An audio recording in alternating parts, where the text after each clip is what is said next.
Hi hello namaste and welcome back to the channel women's creations. ನಾನು ಚೆನ್ನಾಗಿದ್ದೀನಿ, ನೀವೆಲ್ಲರೂ ಚೆನ್ನಾಗಿದ್ದೀರಂತ ಭಾವಿಸ್ತಾ ಇವತ್ತಿನ ವಿಡಿಯೋ ಏನಂತ ನೋಡೋಣ. ಅದಕ್ಕಿಂತ ಮುಂಚೆ ಇದೀಗ ನಮ್ಮ ಚಾನಲ್ನ ಫಸ್ಟ್ ಟೈಮ್ ವಿಸಿಟ್ ಮಾಡಿದರೆ ಪ್ಲೀಸ್ ಚಾನಲ್ ಸಬ್ಸ್ಕ್ರೈಬ್ ಮಾಡಿ.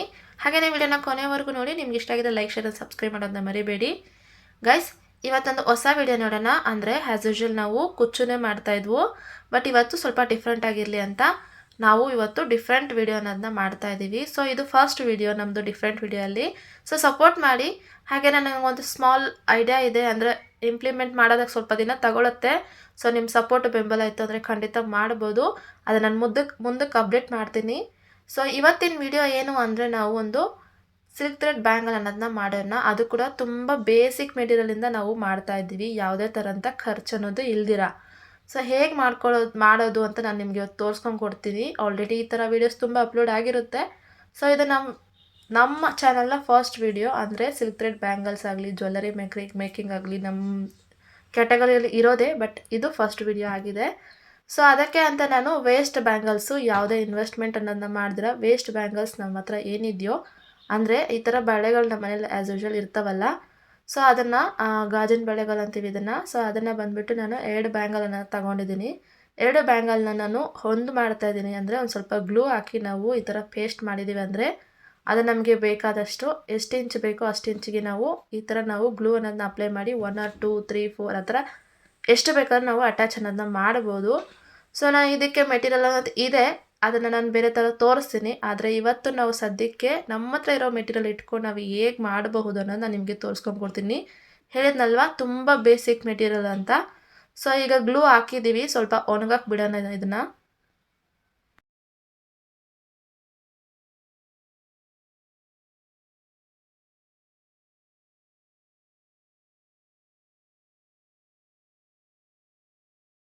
ಡ್ರೈ ಆಗೋಕ್ಕೆ ಸ್ವಲ್ಪ ಸುಮಾರು ಹೊತ್ತು ತಗೊಳುತ್ತೆ. ಸೊ ಈಗ ನಾನು ಇಲ್ಲಿ ಸಿಲ್ಕ್ ಥ್ರೆಡ್ ಅನ್ನೋದನ್ನ ತಗೊಂಡಿದ್ದೀನಿ. ಬೇಕಾಗಿರೋ ಕಲರು ಅದು ನಿಮ್ಮಿಷ್ಟ. ಇಲ್ಲಿಗೆ ನಾನು 24 ಸ್ಟ್ಯಾಂಡ್ಸ್ ಅನ್ನೋದನ್ನ ತಗೊಂಡಿದ್ದೀನಿ. ಅದನ್ನು ಕೂಡ ಈ ಥರ ನಾನು ಫ್ಲ್ಯಾಟಾಗಿ ಗ್ಲೂ ಅನ್ನೋದನ್ನ ಹಾಕಿ ನೋಡಿ, ಈ ಥರ ನಾನು ಫ್ಲ್ಯಾಟಾಗಿ ಹಾಕಿದ್ದೀನಿ. ರೌಂಡಾಗಿ ಮಾಡ್ಕೋಬಾರ್ದು, ನಾವು ಕುಚ್ಕಟ್ಟಾಗಿ ಕಟ್ತೀವಲ್ಲ ಆ ಥರ ಮಾಡಬಾರ್ದು. ಫ್ಲ್ಯಾಟಾಗಿ ನಾನು ಗ್ಲೂ ಅನ್ನೋದನ್ನ ಹಾಕಿ ಅಪ್ಲೈ ಮಾಡಿ ಇಟ್ಟಿದ್ದೀನಿ. ಈಗ ಬಳೆ ಏನು ನಾವು ರೆಡಿ ಮಾಡಿದ್ವೋ ಅದರ ಮಧ್ಯದಲ್ಲಿ ಅಂದರೆ ಒಳಭಾಗದಲ್ಲಿ ಒಂದು ಸ್ವಲ್ಪ ಗ್ಲೂ ಅನ್ನೋದನ್ನ ಈ ಥರ ಹಾಕಿ ನಾವೇನು ಫ್ಲ್ಯಾಟಾಗಿ ರೆಡಿ ಮಾಡಿದ್ವಲ್ಲ ಗ್ಲೂ ಪೋರ್ಷನ್ ಅನ್ನೋದನ್ನ, ಆ ಪೋರ್ಷನ್ನ ನಾವು ಇಟ್ಟು ಅಲ್ಲಿಂದ ದಾರನನ್ನು ಸುತ್ತೋಕ್ಕೆ ಸ್ಟಾರ್ಟ್ ಮಾಡೋಣ. ಸೊ ಟೈಟಾಗಿ ಇಟ್ಕೊಳ್ಳಿ. ಒಂದು ಕೈಯಲ್ಲಿ ಬಂದು ಒಂದು ಎರ್ಜನ್ನ, ಇನ್ನೊಂದು ಕೈಯಲ್ಲಿ ಬಂದು ಅಂದರೆ ಏನು ಥ್ರೆಡ್ ಇರುತ್ತಲ್ವ ಸಿಲ್ಕ್ ಥ್ರೆಡ್ಡು ಅದನ್ನು ಸುತ್ತಕ್ಕೆ ಬ್ಯಾಲೆನ್ಸ್ ಮಾಡ್ಕೊಳ್ಳಿ. ಒಂದು ಕೈಯಲ್ಲಿ ಹೋಲ್ಡ್ ಮಾಡ್ಕೊಳ್ಳಿ, ಅಂದರೆ ಗಟ್ಟಿಯಾಗಿ ಟೈಟಾಗಿ ಇಟ್ಕೊಳ್ಳಿ. ಇನ್ನೊಂದು ಕೈಯಲ್ಲಿ ಬಂದುಬಿಟ್ಟು ನಾವು ಸಿಲ್ಕ್ ಥ್ರೆಡ್ ಏನು ರೆಡಿ ಮಾಡಿರ್ತೀವಲ್ಲ ಅದನ್ನು ಸುತ್ತಕ್ಕೆ ನೀವು ಯೂಸ್ ಮಾಡ್ಕೊಳ್ಳಿ. ಈ ಥರನೇ ಪರ್ಫೆಕ್ಟ್ ಫಿನಿಷಿಂಗಲ್ಲಿ ನಾವು ಮಾಡಬೇಕಾಗುತ್ತೆ. ಅಂದರೆ ನಾವು ಈ ಥರ ದಾರನನ್ನು ಸುತ್ತಬೇಕಾದ್ರೆ ಯಾವುದೇ ರೀತಿ ಅಂತ ಅದು ನಮಗೆ ಗ್ಲೂ ಕೈಯಲ್ಲಿ ಗ್ಲೂ ಎಲ್ಲ ಅಂಟ್ಕೊಳ್ಳುತ್ತಲ್ವ, ಆ ಥರ ಬಂದು ದಾರದಲ್ಲಿ ಯಾವ ಥರ ಗ್ಲೂ ಅನ್ನೋದು ಅಂಟ್ಕೋಬಾರ್ದು. ಅದು ಪರ್ಫೆಕ್ಟ್ ಫಿನಿಷಿಂಗ್ ಅಂತ ಹೇಳಕ್ಕೆ ಬರೋದಿಲ್ಲ. ನೀಟಾಗಿ ಕೈ ಅನ್ನೋದನ್ನ ನೀಟ್ ಮಾಡಿಕೊಂಡು ನಾನು ನಿಮಗೆ ತೋರಿಸ್ಬೇಕಂತ ಪಟ ಮಾಡ್ತಾಯಿದ್ದೀನಿ ಅಷ್ಟೇ. ಸೊ ನೀಟಾಗಿ ಕೈ ಅನ್ನೋದು ಹ್ಯಾಂಡ್ ಅನ್ನೋದು ನೀಟಾಗಿ ಇಟ್ಕೊಂಡು ಆಮೇಲೆ ಸುತ್ತಕ್ಕೆ ಸ್ಟಾರ್ಟ್ ಮಾಡಬೇಕು. ಏನಾದರೂ ಇಲ್ಲಿ ನಾವು ಸಿಲ್ಕ್ ಥ್ರೆಡ್ಡಲ್ಲಿ ಸುತ್ತಬೇಕಾದ್ರೆ ಮೇಲೆ ಏನಾದರೂ ಗ್ಲೂ ಅಂಟ್ಕೊಳ್ಳೋದಾಗಲಿ ಆ ಥರ ವೈಟ್ ಪ್ಯಾಚಸ್ ಆ ಥರ ಏನಾದರೂ ಬಂತು ಅಂದರೆ ಅಲ್ಲಿಗೆ ಸ್ಪಾಯ್ಲ್ ಆಗೋಯ್ತು ಸಿಲ್ಕ್ ಥ್ರೆಡ್ ಬ್ಯಾಂಗಲ್ ಅನ್ನೋದು. ಸೊ ಅದೊಂದು ಮಾತ್ರ ಮೈಂಡಲ್ಲಿ ಇಟ್ಕೊಳ್ಳಿ. ಅಂದರೆ ಪ್ರೊಫೆಷ್ನಲಿ ಮಾಡಬೇಕಾದ್ರೆ ನಾನು ನಿಮ್ಗೆ ಇನ್ನೂ ಡೆಪ್ತಾಗಿ ಹೇಳ್ಕೊಡ್ತೀನಿ.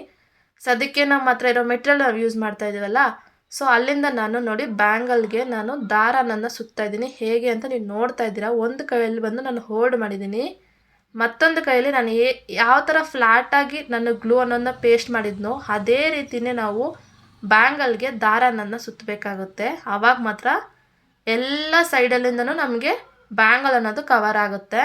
ಸೊ ಈ ಥರನೇ ನಾವು ಬ್ಯಾಂಗಲ್ ಫುಲ್ಲು ಬಳೆ ಫುಲ್ಲು ನಾವು ಕಂಪ್ಲೀಟ್ ಮಾಡಬೇಕಾಗುತ್ತೆ. ಸೊ ಮುಗಿಸ್ಬಿಟ್ಟು ನಾನು ನಿಮಗೆ ತೋರಿಸ್ತೀನಿ ಇದೇ ಥರ.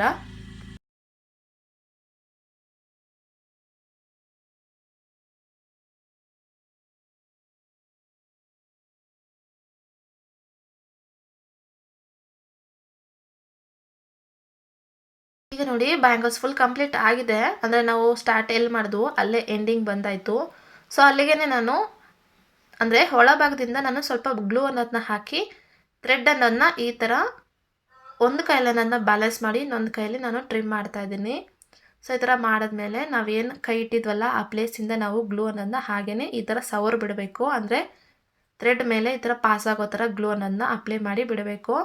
ಆಗ ಮಾತ್ರ ನೀಟಾಗಿ ಏನದು ಚಿಕ್ಕ ಚಿಕ್ಕ ತುಂಡು ಅನ್ನೋದಿರುತ್ತಲ್ವ ಅದು ಕೂಡ ಸಮೇತ ಗ್ಲೂ ಅಲ್ಲಿ ಕುತ್ಕೊಳ್ಳುತ್ತೆ. ಸೊ ಇದು ಬಂದ್ಬಿಟ್ಟು ಸಿಲ್ಕ್ ಥ್ರೆಡ್ ಬ್ಯಾಂಗಲ್ಗೆ ಸುತ್ತುವಂಥ ವಿಧಾನ. ಇದನ್ನು ಇನ್ನೂ ಪರ್ಫೆಕ್ಟಾಗಿ ಮಾಡಿಕೊಡೋದು ಇರುತ್ತೆ. ಪ್ರಾಕ್ಟೀಸ್ ಮಾಡ್ತಾ ಮಾಡ್ತಾ ಮಾಡ್ತಾ ನಿಮಗೆ ಖಂಡಿತ ಬರುತ್ತೆ. ಸೊ ಸದ್ಯಕ್ಕೆ ನೀವು ವೇಸ್ಟ್ ಏನಾದರೂ ಇರುತ್ತಲ್ವ, ಅಂದರೆ ನಿಮ್ಮ ಹತ್ರ ಯೂಸ್ ಮಾಡಿದಿರೋಂಥ ಬಳೆಗಳೇನಿರುತ್ತಲ್ವ ಅಂಥದ್ರಲ್ಲಿ ನೀವು ಟ್ರೈ ಮಾಡಿ ನೋಡಿ, ಖಂಡಿತ ಬರುತ್ತೆ. ಈಗ ನಾನು ಇದಕ್ಕೆ ಸ್ವಲ್ಪ ಬರೀ ಪ್ಲೈನಾಗಿ ಬಿಟ್ಟರೆ ಚೆನ್ನಾಗಿರಲ್ಲ ಅಂಥೇಳಿ ಒಂದು ಸ್ವಲ್ಪ ಈ ಥರ ನಾನು 6 ಎಳೆ ದಾರ ಮಾತ್ರ ತೊಗೊಂಡಿದ್ದೀನಿ, ಜಾಸ್ತಿ ಇಲ್ಲ, ಬರೀ 6 ಎಳೆ. ಅದಕ್ಕೆ ಸ್ವಲ್ಪ ನಾನು ಡಾರ್ಕ್ ಗ್ರೀನ್ ಯೂಸ್ ಮಾಡಿದ್ದಲ್ಲ ಬಳೆ ಸುತ್ತೋದಕ್ಕೆ. ಸೊ ಡಾರ್ಕ್ ಗ್ರೀನಿಗೆ ಯಾವ್ದು ಮ್ಯಾಚ್ ಆಗುತ್ತೋ ಅಂದರೆ ಹೈಲೈಟಾಗಿ ಕಾಣಿಸುತ್ತೋ ಆ ಥರ ಒಂದು 6 ಎಳೆ ದಾರನ ತೊಗೊಂಡಿದ್ದೀನಿ. ಅದಕ್ಕೆ ನಾನು ಯೆಲ್ಲೋ ಕಲರ್ ತೊಗೊಂಡಿದ್ದೀನಿ. ಸೊ ಅದನ್ನು ಅಷ್ಟೇ ಶಾರ್ಪಾಗಿ ಮಾಡಿಕೊಂಡು ಅಂದರೆ ಗ್ಲೂ ಎರ್ಜಿಗೆ ಹಾಕ್ಕೊಂಡು ಅದನ್ನು ನಾನು ಒಳಭಾಗದಿಂದ ಅಂದರೆ ಬಳೆ ಒಳಭಾಗದಿಂದ ಗ್ಲೂ ಅನ್ನೋದನ್ನ ಹಾಕಿ ಪೇಸ್ಟ್ ಮಾಡ್ತಾಯಿದ್ದೀನಿ. ಈ ಥರ ಸ್ವಲ್ಪ ಗಟ್ಟಿಯಾಗಿ ನಾವು ಈ ಥರ ಪೇಸ್ಟ್ ಅನ್ನೋದನ್ನ ಮಾಡ್ಕೊಂಡಿದ್ದಾದಮೇಲೆ ದಾರ ಏನಿರುತ್ತೋ ಅದನ್ನು ನಾವು ಒಂದು ಸೈಡ್ ಕ್ರಾಸ್ ಆಗಿ ನಾನು ಸುತ್ಕೊಳ್ತಾ ಹೋಗ್ತಾಯಿದ್ದೀನಿ. ನಿಮಗೆ ಕಾಣಿಸ್ತಿದೆ ಅಂತ ಅಂದ್ಕೊಳ್ತೀನಿ. ನೋಡಿ ಈಗ ನಾನು ಒಳಗಡೆಯಿಂದ ಹೊರಗಡೆ ತೆಗಿತಾ ಇದ್ದೀನಿ. ಆವಾಗ ಸ್ಟ್ರೈಟ್ ಅನ್ನೋದಿಲ್ದಿರ ಸ್ವಲ್ಪ ಕ್ರಾಸ್ ಆಗಿ ನಾನು ದಾರನನ್ನು ಸುತ್ಕೊಳ್ತಾ ಹೋಗ್ತಾ ಇದ್ದೀನಿ. ಕಾಣಿಸ್ತಿದೆ ಅಂತ ಅಂದ್ಕೊಳ್ತೀನಿ. ಇದು ಯಾವ ಥರ ಶೇಪ್ ಇದೆ ಅಂದರೆ ನಿಮಗೆ ಲೈಕ್ ಕೈಂಡ್ ಆಫ್ ಜಿಗ್ಜಾಗ್ ಥರ ಹೋಗುತ್ತೆ, ಅಂದರೆ ಒಂದು ಸೈಡ್ ಜಿಗ್ಜಾಗ್ ಥರ ಹೋಗ್ತಾ ಇರುತ್ತೆ ನೋಡಿ. ಈಗ ನಾನು ಸೈಡಿಗೆ ಸುತ್ಕೊಂಡಿದ್ದೀನಿ ಶೇಪಾಗಿ. ಇದನ್ನು ಹಾಗೆ ನೋಡಿ ಅದೇ ಥರ ಸೈಡಿಂದನೇ ಸುತ್ಕೊಳ್ತಾ ಹೋಗ್ತಾ ಇದ್ದೀನಿ. ಇದು ಸುತ್ತೋಂಥ ವಿಧಾನ. ಅಂದರೆ ಸೊ ಗೈಸ್, ಈ ಥರ ನೀವು ಇನ್ನೂ ಇಂಟ್ರೆಸ್ಟಿಂಗ್ ವೀಡಿಯೋಸ್ ಆಗಲಿ ಡಿಸೈನ್ಸ್ ಆಗಲಿ ನೋಡಬೇಕು ಅಂತ ಅನ್ಸಿದ್ರೆ ಚಾನಲ್ಗೆ ಯಾರೆಲ್ಲ ಹೊಸ್ದಾಗಿ ಬಂದಿದ್ದೀರೋ ದಯವಿಟ್ಟು ಸಬ್ಸ್ಕ್ರೈಬ್ ಅನ್ನೋದನ್ನ ಮಾಡ್ಕೊಂಡು ನೋಡಿ. ಹಾಕ್ತಾ ನಿಮಗೆ ಹೊಸ ಹೊಸ ವೀಡಿಯೋಸ್ ಆಗಲಿ ಹೊಸ ಹೊಸ ಡಿಸೈನ್ಸ್ ಆಗಲಿ ನೋಡೋದಕ್ಕೆ ಸಾಧ್ಯ ಆಗುತ್ತೆ. ನೀವು ಮಾಡೋ ಒಂದೊಂದು ಸಬ್ಸ್ಕ್ರೈಬ್ ಸಪೋರ್ಟ್ ಕೂಡ ನಮಗೆ ನೆಕ್ಸ್ಟ್ ವೀಡಿಯೋ ಆಗಲಿ ನೆಕ್ಸ್ಟ್ ಡಿಸೈನ್ ಆಗಲಿ ನಿಮಗೆ ಕೊಡಬೇಕು ಅಂತ ಮೋಟಿವೇಟ್ ಅನಿಸುತ್ತೆ. ಸೊ ದಯವಿಟ್ಟು ನೋಡೋರು ಎಲ್ಲರೂ ಸಬ್ಸ್ಕ್ರೈಬ್ ಅನ್ನೋದನ್ನ ಮಾಡಿಕೊಂಡು ಸಪೋರ್ಟ್ ಮಾಡಿ.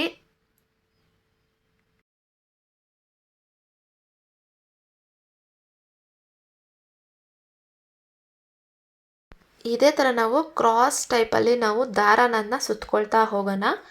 ನಾನು ನಿಮಗೆ ಫುಲ್ ಸುತ್ತಬಿಟ್ಟು ತೋರಿಸ್ತೀನಿ ಯಾವ ಥರ ಇದೆ ಅಂತ.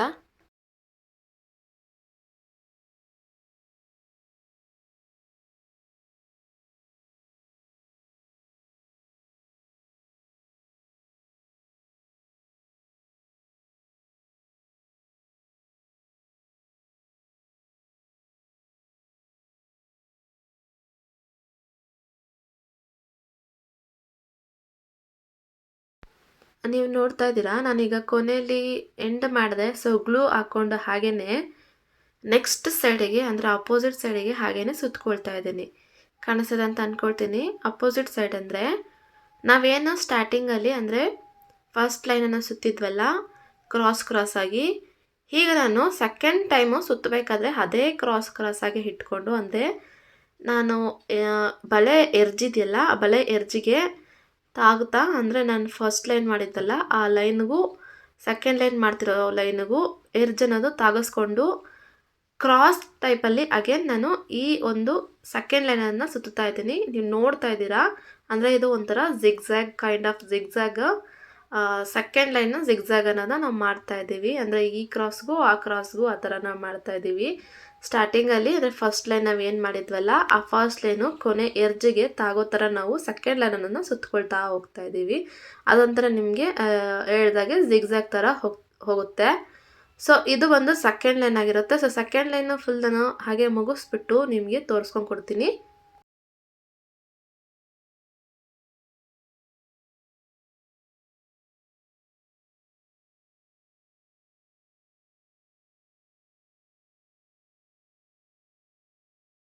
ಸೊ ನೋಡಿ ಮುಗ್ದಿದೆ, ಫಿನಿಶ್ ಮಾಡಿ ಇಟ್ಟಿದ್ದೀನಿ ನಾನು. ಅಂದರೆ ಸ್ವಲ್ಪ ಹೊತ್ತು ಗ್ಲೂ ಹಾಕಿದ್ವಲ್ಲ ರೆಸ್ಟ್ ಮಾಡೋದಕ್ಕೆ ಅಂತ ಸ್ವಲ್ಪ ಹೊತ್ತು ಬಿಟ್ಟಿದ್ದೀನಿ. ಸೊ ಇದು ಒಂದು ಫೈನಲ್ ಔಟ್ಕಮ್ ಇರುತ್ತೆ. ನೋಡಿದಿರಲ್ಲ ಎಷ್ಟು ನೀಟಾಗಿ ಬರೀ ಥ್ರೆಡ್ಡಲ್ಲೇ ನಾವು ಇಷ್ಟೊಂದು ಸ್ವಲ್ಪ ಗ್ರ್ಯಾಂಡಾಗಿ ಒಂದು ಸಿಲ್ಕ್ ಥ್ರೆಡ್ ಬ್ಯಾಂಗಲ್ನಿಂದ ಮೇಕ್ ಮಾಡಿದ್ದೀವಿ. ಸೊ ಇದು ಬರೀ ಪ್ಲೈನ್ ಆಗಿಬಿಟ್ರೆ ಹಾಗೆ ಚೆನ್ನಾಗಿರಲ್ಲ. ಸೊ ಏನಾದರೂ ಮಾಡೋಣ ಅಂಥೇಳಿ ನೋಡಿ ನಾನಿಲ್ಲಿ ಶುಗರ್ ಬೀಡನ್ನು ತಗೊಳ್ತಾ ಇದ್ದೀನಿ. ಶುಗರ್ ಬೀಡ್ ಬಂದುಬಿಟ್ಟು ತುಂಬ ಸ್ಮಾಲ್ ಸೈಜ್ ಇರುತ್ತೆ, ಅಂದರೆ ಮೈಕ್ರೋ ಬೀಡ್ಗಿನ ಒಂದು ಸ್ವಲ್ಪ ದೊಡ್ಡ ಸೈಜು. ನೀವು ಇಲ್ಲಿ ಬಂದು ಯಾವ್ದು ಬೇಕಾದರೂ ಪೇಸ್ಟ್ ಮಾಡ್ಬೋದು. ಸದ್ಯಕ್ಕೆ ನಾನು ಇಲ್ಲಿ ಶುಗರ್ ಬೀಡನ್ನು ಪೇಸ್ಟ್ ಮಾಡ್ತಾ ಇದ್ದೀನಿ. ಯಾಕೆ ಅಂದರೆ ಅದು ಸ್ವಲ್ಪ ಐ ಮೀನ್ ಯಾಕೆ ಹೇಳಿ ನಾನು ಶುಗರ್ ಬೀಡಲ್ಲಿ ಗೋಲ್ಡ್ ತೊಗೊಂಡಿದ್ದೀನಿ ಅಂದರೆ ನಾವಿಲ್ಲಿ ಬಂದುಬಿಟ್ಟು ಒಂದು ಸ್ವಲ್ಪ ಡಾರ್ಕ್ ಕಲರ್ ತೊಗೊಂಡಿದ್ದೀವಲ್ಲ, ಸೊ ಅದಕ್ಕೋಸ್ಕರ ಗೋಲ್ಡ್ ಫಿನಿಶಿಂಗ್ ಇದ್ದರೆ ಚೆನ್ನಾಗಿರುತ್ತೆ ಅಂತ ಹೇಳ್ಬಿಟ್ಟು ಗೋಲ್ಡ್ ಕಲರ್ ಶುಗರ್ ಬೀಡ್ ತೊಗೊಂಡಿದ್ದೀನಿ. ಶುಗರ್ ಬೀಡೇ ಹಾಕ್ಬೇಕು ಅನ್ನೋದೇನಿಲ್ಲ. ಈ ಸ್ಪೇಸಲ್ಲಿ ನೀವು ಯಾವ್ದು ಬೇಕಾದ್ರೂ ಹಾಕ್ಬೋದು, ಬಟ್ ಶುಗರ್ ಬೀಡ್ ಅನ್ನೋದು ಈ ಸ್ಪೇಸ್ಗೆ ಪರ್ಫೆಕ್ಟ್ ಆ್ಯಪ್ಟ್ ಆಗಿರುತ್ತೆ. ಸೊ ಅದಕ್ಕೋಸ್ಕರ ನಾನು ಶುಗರ್ ಬೀಡನ್ನು ತಗೊಂಡಿದ್ದೀನಿ. ಸೊ ಈಗ ನೋಡ್ತಾ ಇದ್ದೀರಾ ಕ್ರಾಸ್ ಮಾಡಿದ್ರಲ್ಲಿ ಮಿಡಲಲ್ಲಿ ಬಂದುಬಿಟ್ಟು ನಾನು ಗ್ಲೂ ಅನ್ನೋದನ್ನ ಹಾಕ್ಕೊಳ್ತಾ ಇದ್ದೀನಿ. ಆ ಕಡೆ ಒಂದ್ಸರಿ ಈ ಕಡೆ ಒಂದ್ಸರಿ ಆ ಥರ. ಸೊ ಗ್ಲೂ ಅನ್ನೋದನ್ನ ಹಾಕ್ಕೊಂಡು ನಾನು ಈ ಥರ ಒಂದು ನೀಡಲನ್ನು ತಗೊಂಡೆ. ನೀಡಲ್ ಬ್ಯಾಕ್ ಸೈಡಿಂದ ಒಂದು ಸ್ವಲ್ಪ ಗ್ಲೂ ಅನ್ನೋದನ್ನ ಪೇಸ್ಟ್ ಮಾಡಿಕೊಂಡು, ಅಂದರೆ ನಂಗೆ ಸಪೋರ್ಟಿಗೆ ಏನಿದೆಯೋ ಆ ಶುಗರ್ ಬೀಡು ತೆಗೆಯೋದಕ್ಕೆ ನನಗೆ ಅನುಕೂಲ ಆಗೋದಕ್ಕೆ ನಾನು ಸ್ವಲ್ಪ ಗ್ಲೂ ಅನ್ನೋದನ್ನ ಬ್ಯಾಕ್ ಸೈಡಿಗೆ ಅಂಟಿಸ್ಕೊಂಡಿದ್ದೆ. ಸೊ ಈಗ ನೋಡಿ ಈಸಿಯಾಗಿ ತೆಗೆದು ನನಗೆ ಪೇಸ್ಟ್ ಮಾಡೋದಕ್ಕೆ ಈಸಿ ಅನಿಸುತ್ತೆ. ಸೊ ಈ ಥರ ನಾವು ಶುಗರ್ ಬೀಡನ್ನ ಪೇಸ್ಟ್ ಮಾಡಬೇಕಾದ್ರೆ ಗ್ಲೂ ಅನ್ನೋದು ಒಂದು ಸ್ವಲ್ಪ ಜಾಸ್ತಿ ಹಾಕ್ಕೊಳ್ಳಿ, ಹಾಗಿದ್ರೆ ನಿಮಗೆ ಬೇಗ ಬಿಡಿಸ್ಕೊಂಡು ಬರೋದಿಲ್ಲ. ಸೊ ಅದಕ್ಕೋಸ್ಕರ ಈ ಥರ ನೀವು ಮಾಡಿದ್ದೀರಂದರೆ ಸ್ವಲ್ಪ ದಿನ ಸುಮಾರು ದಿನ ನಮಗೆ ಬಾಳಿಕೆ ಅನ್ನೋದು ಬರುತ್ತೆ. ಹಾಗೆಯೇ ನೀವು ನೋಡಬಹುದು ನನ್ನ ಕೈನ ಯಾವ ಥರ ನಾನು ಬಳೆ ಒಳಗಡೆ ಇಟ್ಟಿದ್ದೀನಿ ಅಂತ. ಸೊ ಇದು ಬಂದುಬಿಟ್ಟು ನಿಮಗೆ ಬ್ಯಾಲೆನ್ಸ್ ಮಾಡೋದಕ್ಕೆ ಬಳೆ ಬಂದು ಅಲ್ಲೂ ಇಲ್ಲೂ ಯಾವ ಕಡೆನೂ ಶೇಕ್ ಆಗದಿರ ಒಂದು ಪರ್ಫೆಕ್ಟ್ ಸ್ಟ್ಯಾಂಡಲ್ಲಿ ನಿಂತ್ಕೊಳ್ಳೋಕ್ಕೋಸ್ಕರ ನಾನು ಈ ನನ್ನ ಕೈನೇ ಯೂಸ್ ಮಾಡ್ತಾ ಇದ್ದೀನಿ. ಅಂದರೆ ಸ್ವಲ್ಪ ನಾನು ಏನು ನನ್ನ ಕೈ ಒಳಗಡೆ ಹಾಕಿದ್ದೀನಲ್ವ, ಹಾಕಿರೋ ಕೈನ ಬಂದು ಒಂದು ಸ್ವಲ್ಪ ಟೈಟಾಗಿ ಬ್ಯಾಂಗಲ್ಗೆ ಟಚ್ ಆಗೋ ಥರ ಇಟ್ಕೊಂಡಿದ್ದೀನಿ. ಅಂದರೆ ನನಗೆ ಒಂದು ಅನ್ಕಂಫರ್ಟಬಲ್ ಅನ್ನೋ ಫೀಲ್ ಬರಲ್ಲ. ಬ್ಯಾಂಗಲ್ಲು ಕೈಯಲ್ಲಿರೋ ಥರನೇ ಇರುತ್ತೆ, ನಾನು ಕೆಲಸ ಮಾಡ್ಕೊಳ್ಳೋಕ್ಕೂ ಈಸಿ ಅನಿಸುತ್ತೆ. ಸೊ ಅದೊಂದನ್ನು ನೀವು ಫಾಲೋ ಮಾಡ್ಕೊಳ್ಳಿ. ಫುಲ್ ಮುಗಿಸ್ಬಿಟ್ಟು ನಾನು ತೋರಿಸ್ತೀನಿ. ಈಗ ನೋಡಿ ನಾನು ಫುಲ್ ಮುಗಿಸ್ದೆ. ಎಷ್ಟಿದೆಯೋ ಫುಲ್ಲಲ್ಲೂ ಎಲ್ಲ ಕಡೆನೂ ನಾನು ಶುಗರ್ ಬೀಡನ್ನು ಅಪ್ಲೈ ಮಾಡಿದೆ.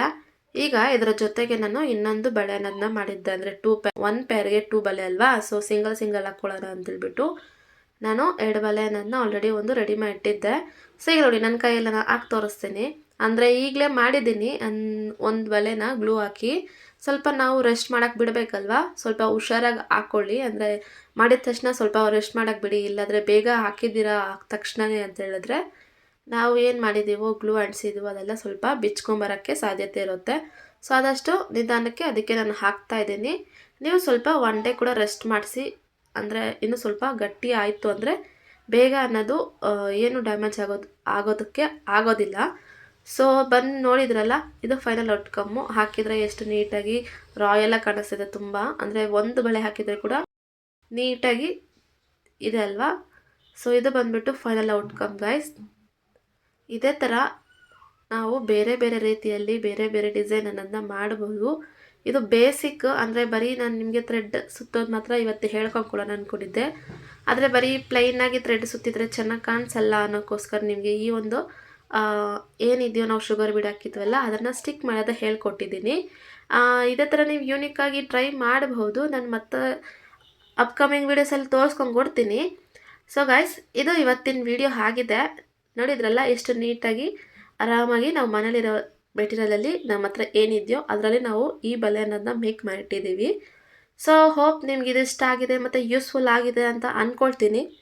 ಇಷ್ಟ ಆಗಿದ್ರೆ ಲೈಕ್ ಮಾಡೋದನ್ನ ಮರಿಬೇಡಿ. ಹಾಗೆಯೇ ವಿಡಿಯೋನ ಕೊನೆವರೆಗೂ ನೋಡಿದ್ದಕ್ಕೆ ನಿಮ್ಮೆಲ್ಲರಿಗೂ ತುಂಬ ಧನ್ಯವಾದಗಳು. ಮುಂದೆ ಮತ್ತೊಂದು ವಿಡಿಯೋದಲ್ಲಿ ಮತ್ತೆ ಸಿಗೋಣ. ಅಲ್ಲಿವರೆಗೂ ಎಲ್ಲರೂ ಸೇಫ್ ಆಗಿರಿ ಅಂತ ಹೇಳ್ತಾ ನನ್ನ ವಿಡಿಯೋ ಅನ್ನೋದನ್ನ ಮುಗಿಸ್ತಾ ಇದ್ದೀನಿ. ನಮಸ್ಕಾರ.